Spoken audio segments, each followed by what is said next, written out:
दोस्तों आज हम देखने वाले हैं short notes digital electronics.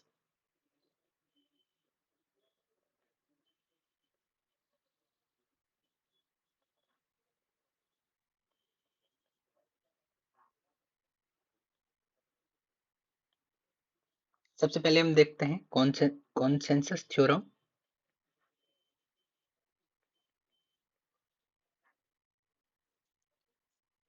Consensus theorem कहती है कि अगर हमारे पास इस तरीके का एक इक्वेशन है, इस इक्वेशन की मैं खासियत ये बताता हूँ कि इस इक्वेशन में हर एक पैरामीटर दो बार है। जैसे ए आप देख सकते हैं दो बार है, सी यहाँ पे भी है, यहाँ पे भी दो बार है और बी दो बार है।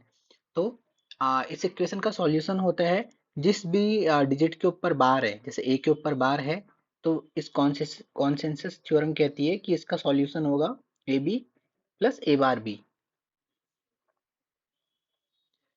तो और कॉन्सेंसस थ्योरम को हम दूसरे तरीके से ऐसे भी लिख सकते हैं।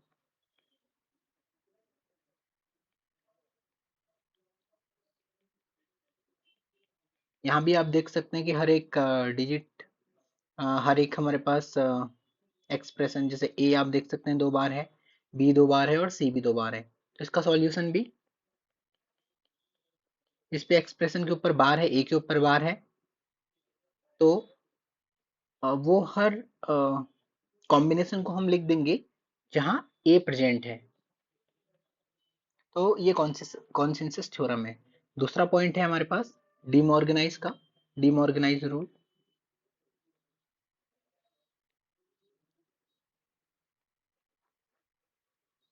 तो हम एक इक्वेशन को, एक फंक्शन को डिमॉर्गेनाइज करके देख लेंगे। Demorganize this F equals to, अगर आपको A plus B bar C plus D, C plus D bar और होल का बार, अगर आपको कोई इसको डिमॉर्गेनाइज करने के लिए बोलेगा तो आपका स्टेप वन क्या है?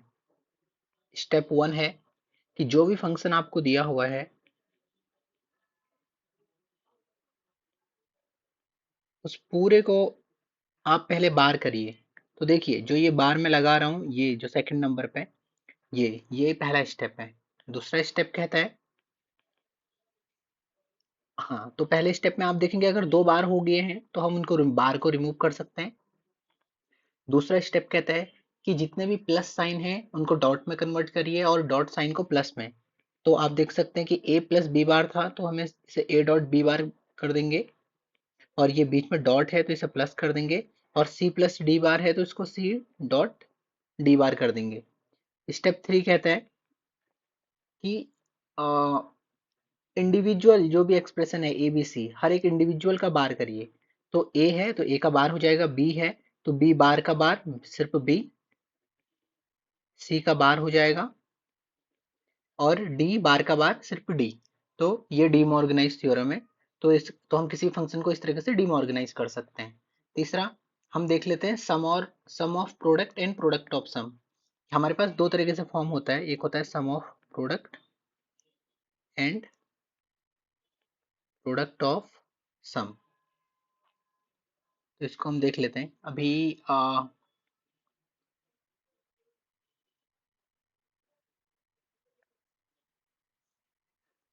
तो अभी हम सम ऑफ प्रोडक्ट के लिए हम के मैप में जाएंगे, के मैप की हेल्प से हम इसे समझने का कोशिश करेंगे।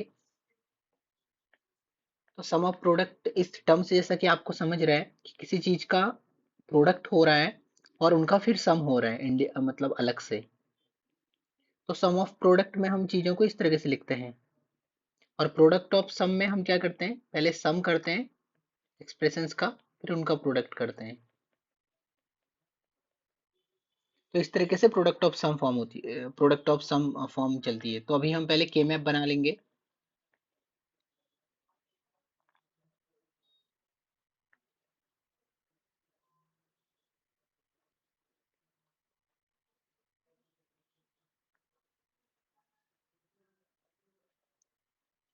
अभी सम ऑफ प्रोडक्ट के लिए हम के मैप बना रहे हैं।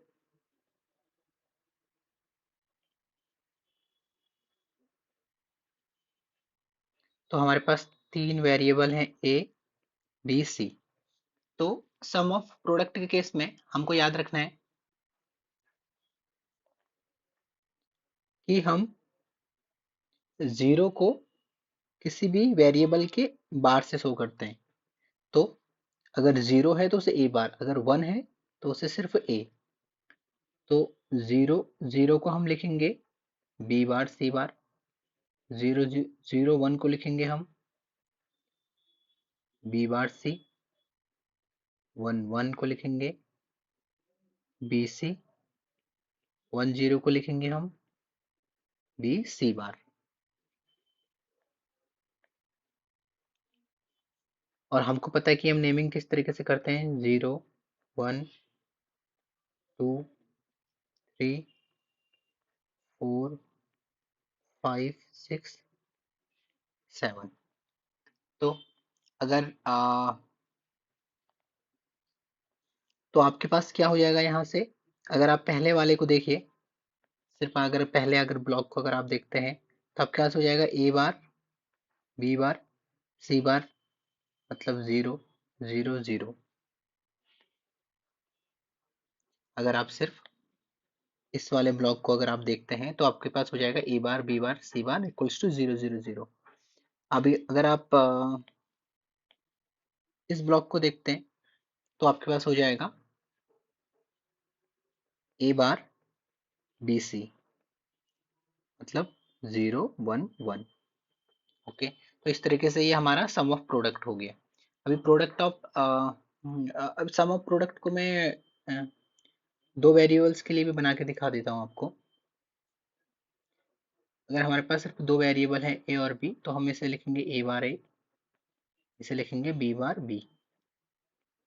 तो जीरो वन, ये भी जीरो वन, तो ये zero zero zero one one zero one one, इस तरीके से आप देख सकते हैं। ये हमारे पास सम ऑफ प्रोडक्ट को लिए। अभी हम प्रोडक्ट ऑफ सम के लिए भी देखने वाले हैं। प्रोडक्ट ऑफ सम के लिए हम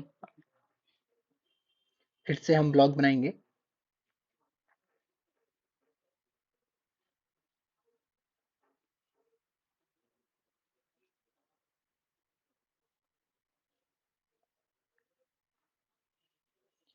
प्रोडक्ट ऑफ सम में हम कुछ इस तरीके से लिखते हैं,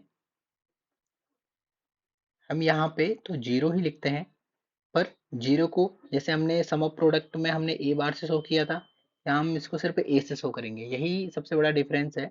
और वन को ए बार से। तो जैसे आप यहाँ पे देख सकते हैं कि ये जीरो जीरो हमने लिखा है, जीरो वन लिखा है, वन वन लिखा है, वन जीरो।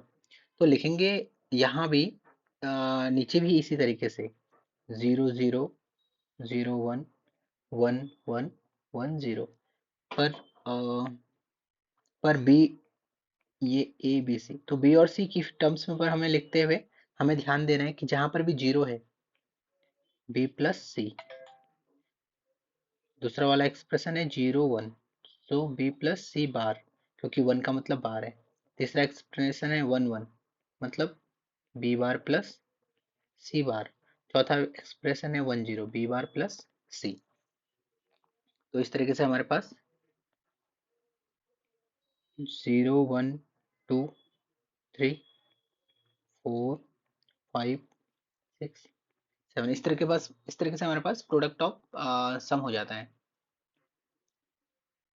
तो हमने के मैप और प्रोडक्ट ऑफ सम देख लिया। अभी हम देखते हैं एक पर्टिकुलर केस देख लेते हैं। एक एग्जांपल हम देखना चाह रहे हैं, एक्चुअली शॉर्ट नोट्स में ही एग्जांपल है कि अगर आपके पास इस तरीके से एक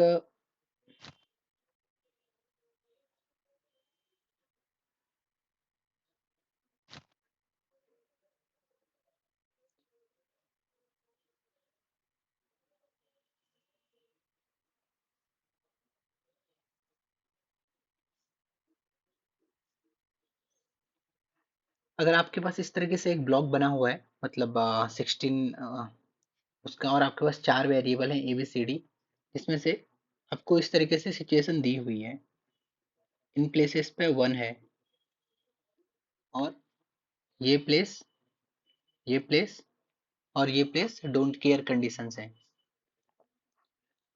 और आपको इसका फंक्शन लिखना है, आपको एक फंक्शन बनाना है इसके लिए। तो आप क्या क्या चूज करेंगे? सबसे पहले जो आपका कंपल्सन है चूज करने का, देखिए ये आपका एक कंपल्सन है तो आपको ये तो चूज करना पड़ेगा। उसके अलावा आपको ये जो बचा हुआ वन है इसको कवर करना है। इस बचे हुए वन को कवर करने के बहुत तरीके हैं। इस बचे हुए वन को कवर करने का एक तरीका है ये सर्कल। इस बचे हुए वन को, ये फर्स्ट तरीका है, फर्स्ट मेथड। दूसरा मेथड है इस बचे हुए वन को कवर करने का ये तरीका, that is the second method. This is the first method. तो इसमें से हमें कौन सा यूज करना चाहिए, फर्स्ट मेथड की सेकंड मेथड? तो इसका सॉल्यूशन है,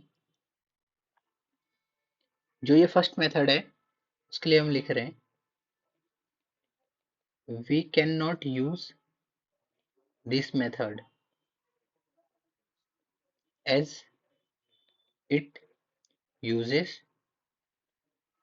to don't care condition.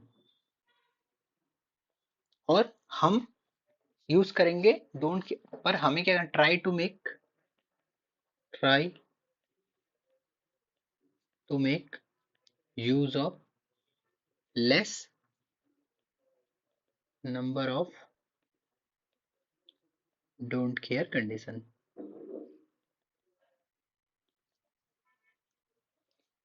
Okay, अभी हम नेक्स्ट एग्जांपल देखेंगे एक नेक्स्ट कॉन्सेप्ट को लर्न करने के लिए।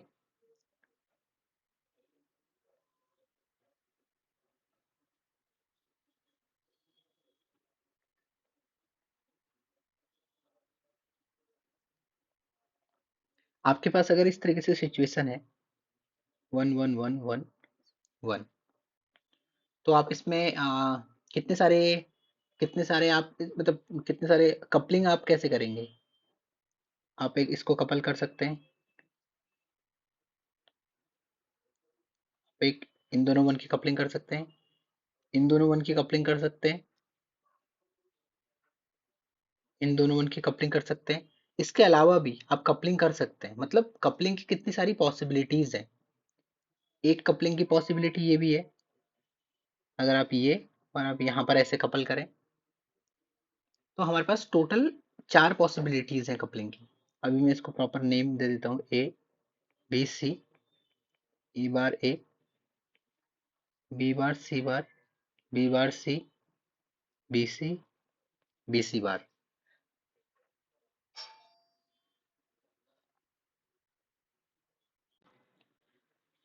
तो हम यहाँ पे हम जो हमारा कॉन्सेप्ट है यहाँ पर है, तो देखिए इस वाले केस में मैं फंक्शन एबीसी को किस तरीके से लिख सकता हूँ। फंक्शन एबीसी को हम लिखेंगे ए बार बी बार सी बार, जिसमें ये फर्स्ट बॉक्स इंक्लूड हो जाएगा हमारा।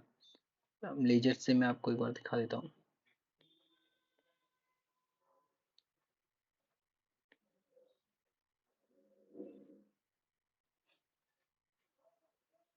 लेजर पॉइंटर, तो ये जो हमारा फर्स्ट ब्लॉक है वो ए बार plus B bar plus C बार से हो जाएगा।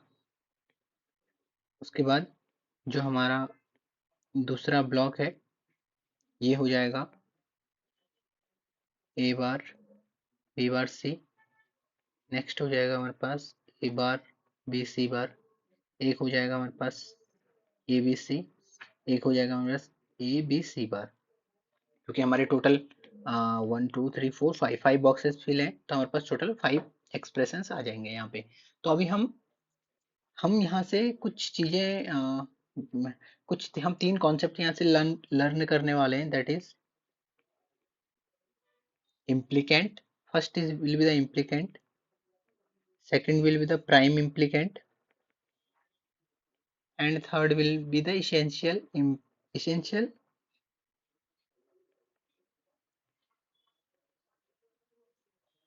prime implicant। गेट में एक्चुअली ये क्वेश्चन पूछते हैं। तो इम्प्लीकेंट में हमारे पास हर एक एक्सप्रेशन आ जाता है, जो भी एक्सप्रेशन होता है possible, A bar B bar C bar comma A bar B bar C, जो भी एक्सप्रेशन हमारे पास पॉसिबल था A bar B C bar A B C A B C bar, तो ये सारा हमारे पास इम्प्लीकेंट हो जाएगा। अभी प्राइम इम्प्लीकेंट क्या होता है?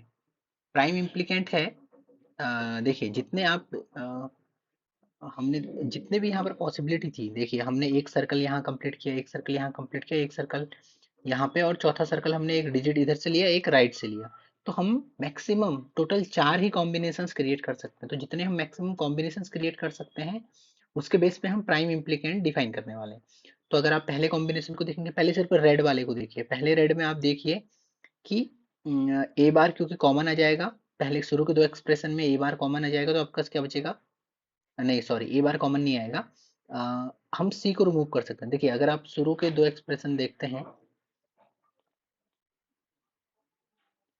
शुरू के दो एक्सप्रेशन ये थे, अगर इसमें से आप कॉमन लेंगे तो आप क्या लेंगे? ए बार बी बार कॉमन लेंगे, और क्या बच जाएगा? सी प्लस सी बार, और सी प्लस सी बार हमें पता है 1 होता है। तो प्राइम इम्प्लीकेंट हो जाएगा A bar plus B bar. A bar plus नहीं, ए बार बी बार। क्योंकि हम शॉर्ट नोट्स देख रहे हैं, इसलिए हम ऐसे डीपली जाएंगे नहीं कि कौन कॉन्सेप्ट क्या है। ये सारी चीजें हमें पहले से आनी चाहिए, बस हम यहाँ पर शॉर्ट नोट्स प्रिपेयर कर रहे हैं ताकि हम वन गो में सारी चीजें कवर कर लें। इसी तरीके से आप अगर दूसरे रेड सेक्शन के लिए इसके लिए आप देखेंगे, तो इसके लिए आप लिखेंगे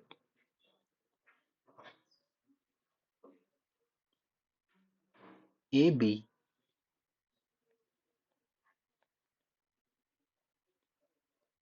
तीसरे वाले रेड सेक्शन के लिए आप लिखेंगे बी सी बार। और जो ये ब्राउन में फोर्थ है, इसके लिए आप लिखेंगे ए बार सी बार। तो इनको हम बोलते हैं प्राइम इम्प्लीकेंट। इसके बाद आता है essential prime implicant. Essential prime implicant वो होते हैं जिनके बिना ये ये पूरा फंक्शन क्रिएट ही नहीं किया जा सकता है, जो एकदम इसेंशियल है पूरे सिस्टम को। देखिए जैसे अब ये जो वन है ना, इस वन को ये रेड सर्कल के अलावा कोई कवर कर ही नहीं सकता है। तो ये रेड सर्कल कंपलसरी है, जो रेड में आपको दिख रहा है, इस वन को कवर। सिमिलरली नीचे वाले वन को कवर करने के लिए ये वाला सर्कल कंपलसरी है। इस वन को कवर करने के लिए ये भी कवर कर सकता है और ये भी कवर कर सकता है। सिमिलरली नीचे वाले वन को ये भी कवर कर सकता है और ये भी कवर कर सकता है। तो ऐसे चीजें जिनको सिर्फ एक ही सर्कल से कवर किया जा सकता है, उनको हम बोलते हैं इसेंशियल प्राइम इम्प्लीकेंट। तो तो आप देखेंगे कि पहले इस सर्कल के लिए जो भी इक्वेशन थी उसको लिख देंगे, फिर नीचे वाले सर्कल के लिए, क्योंकि ये दो सर्कल ही ऐसे हैं, मतलब ये इन दो वन की वजह से हमें ये दो सर्कल चूज करने पड़ रहे हैं, दो कॉम्बिनेशन चूज करने पड़ रहे हैं। तो प्राइम इम्प्लीकेंट हो जाएगा हमारे पास, पहले वाले इस सर्कल के लिए हमने इक्वेशन ऑलरेडी लिखी हुई थी। सॉरी, इसेंशियल प्राइम इम्प्लीकेंट हमारे पास हो जाएगा ए बार बी बार, और अगर हम नीचे वाले सर्कल को देखेंगे तो हमारे पास हो जाएगा ए बी। तो इस तरीके से हम implicant prime implicant and essential prime implicant का कॉन्सेप्ट देख लेते हैं। कॉन्सेप्ट हमने देखा, तो हमारे पास हमने कॉन्सेंसस थ्योरम डिमॉर्गेनाइज कैसे करते हैं फंक्शन को, सम ऑफ प्रोडक्ट, प्रोडक्ट ऑफ सम, और हमने देखा कि हम फंक्शंस को किस तरह से बनाते हैं। हम we we try to make use of less number of don't care condition. हमने implicant, prime implicant, essential prime implicant देख लिया। अभी हम एक चीज और देखने वाले हैं, that will be the logic gate. Logic gate हम देख लेते हैं कि कितने तरीके के लॉजिक गेट होते हैं।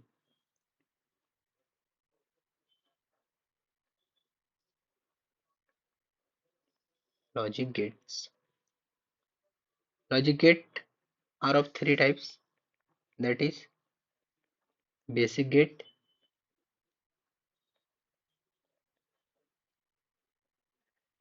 universal gate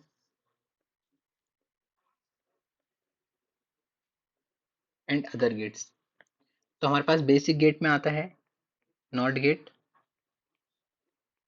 और गेट एंड, नॉट और एंड गेट। हमारे पास यूनिवर्सल गेट में आता है नैंड गेट, नॉर गेट, और हमारे पास अदर गेट्स में आता है एक्स और gate, x not gate.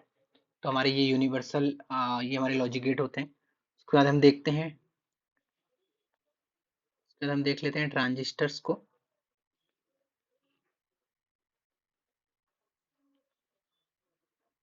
Transistor हमारे पास दो तरीके से बन सकते हैं। हमारे पास बाइपोलर जंक्शन ट्रांजिस्टर होता है, तो हमारे पास फील्ड इफेक्ट, इसका एफईटी का full form field effect transistor, FET का full form field effect transistor. तो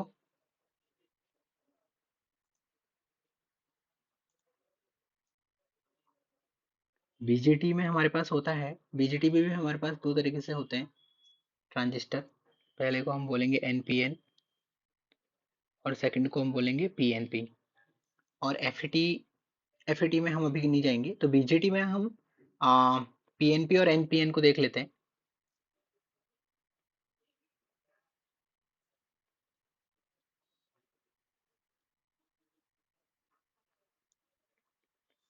तो अगर हम एरो, अगर हम बाहर की डायरेक्शन में एरो लगाते हैं तो इसको हम बोलते हैं एनपीएन। सिमिलरली हम पीएनपी भी ड्रॉ कर सकते हैं, सिर्फ एरो की हमें डायरेक्शन चेंज करनी होती है। तो ये लेफ्ट में है एनपीएन और राइट में है पीएनपी। और इसमें ट्रांजिस्टर में हम एक चीज और देख लेते हैं कि अगर मैं इस वोल्टेज को वी आई वोल्टेज बोल देता हूँ, जो इस बी टर्मिनल पे हम अप्लाई कर रहे हैं, तो अगर मैं वी आई वोल्टेज को 1 कर दूं, मतलब वी आई वोल्टेज अप्लाई कर दूं, तो मेरा ये स्विच ऑन हो जाता है, हम इसे बोलते हैं ऑन स्विच।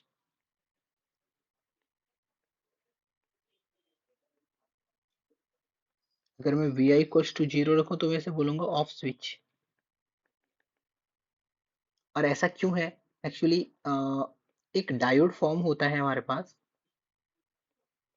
इस बेस से एमीटर के बीच में। तो ये डायोड जब हम वी आई वोल्टेज को अप्लाई करते हैं यहाँ पे, तो ये डायोड ऑन हो जाता है। तो ये डायोड जब ऑन हो जाता है तो ये कैपेसिटर कलेक्टर से आने वाली करंट को फ्लो करने के लिए पाथ दे देता है नीचे को। तो हम बोलते हैं कि स्विच ऑन हो चुका है, क्योंकि करंट के फ्लो करने के लिए अभी पाथ मिल गया है। जब तक हम ये वोल्टेज अप्लाई नहीं करेंगे वी आई, ये डायोड ऑफ रहेगा, ऑन नहीं रहेगा। ठीक है। और हमारे पास जिस तरीके से हमने एनपीएन के लिए किया, उसी तरीके से हम पीएनपी के लिए भी कर लेते हैं। इस वाले केस में ही 1 इक्वल्स टू ऑन स्विच, नहीं, इस वाले केस में अपोजिट होगा, क्योंकि डायोड का डायरेक्शन चेंज हो चुका है। तो इसलिए हमारे पास इस वाले केस में 1 इक्वल्स टू ऑफ स्विच होता है, 0 इक्वल्स टू ऑन स्विच। जैसे कि आप देख सकते हैं इस वाले केस में हमारे पास डायोड का डायरेक्शन कुछ इस तरीके से है, क्योंकि वो एरो चेंज हो गया। ये एरो एक्चुअली डायोड की डायरेक्शन को भी बताता है। तो हमको, अगर हम यहाँ पर हाई वोल्टेज अप्लाई कर देंगे तो ये रिवर्स बायस हो जाएगा, ये डायोड। और ये डायोड अगर रिवर्स बायस है तो इस करंट को फ्लो करने के लिए पाथ नहीं देगा। तो इसलिए 1 मतलब ऑफ स्विच। तो इस तरीके से हम डायोड की हेल्प, ट्रांजिस्टर की हेल्प से हम ट्रांजिस्टर को हम स्विच की तरह यूज करते हैं, यूज कर सकते हैं ट्रांजिस्टर्स को। तो आज की वीडियो को हम यहीं पर ही ख़त्म करते हैं। हम एक इसका नेक्स्ट वीडियो भी बनाएंगे जिसमें हम बाकी के शॉर्ट नोट्स को कवर करने का ट्राई करेंगे। Thank you.